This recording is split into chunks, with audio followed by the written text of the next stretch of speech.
નમસ્કાર દર્શક મિત્રો, આપ જોઈ રહ્યા છો મુંબઈ તરંગ ન્યૂઝ. હું છું એન્કર અર્પિતા પટેલ. હવે જોઈએ અગત્યના સમાચાર.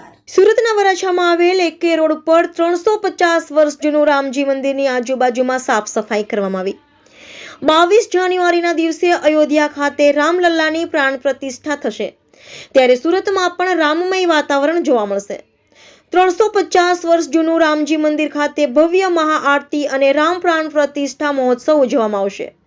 ત્યારે સુરતના વરાછામાં આવેલ એકે રોડ ખાતે આવેલું 350 વર્ષ જૂનું રામજી મંદિર ફરીથી જીર્ણોદ્ધાર થાય અને આજુબાજુમાં રહેતા લોકો આ રામજી મંદિર ખાતે મહાઆરતીનો લાભ લે, સાથે આપણા હિન્દુ ધર્મના બાળકો આપણી હિન્દુ સંસ્કૃતિથી ઉજાગર થાય એવા સંકલ્પ સાથે આજે રામજી મંદિર ખાતે સાફ સફાઈનું કાર્ય કરવામાં આવ્યું અને 22 જાન્યુઆરીના રોજ અયોધ્યા ખાતે રામલલ્લાની પ્રાણ પ્રતિષ્ઠા થશે. ત્યારે આ 350 વર્ષ જૂનું રામજી મંદિર ખાતે પણ ભવ્ય રામ ભગવાનની મહાઆરતી અને પૂજા અર્ચના કરવામાં આવશે. રિપોર્ટર વિજય મકવાણા, મુંબઈ તરંગ ન્યૂઝ, સુરત. 350 વર્ષ જૂનું આ રામજી મંદિર, જેનું અયોધ્યાની અંદર 22 તારીખે જે ભગવાન રામ લલ્લાને બિરાજમાન, આજે આખું ભારત વર્ષ રામ મંદિર અને રામમય થઈ ગયું છે.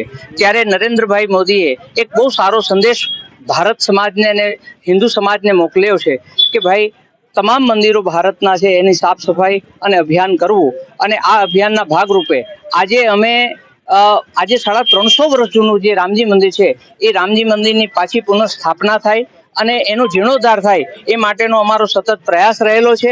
અને આપ બધા મળી આપ જોવો છો કે અમે આ સાફ સફાઈનું કામ પણ ચાલી રહ્યું છે અને અહીંના આજુબાજુના લોકોને આ સતત સવારમાં બ્રહ્મ મુહૂર્તમાં આરતી થાય, સાંજે આરતી થાય.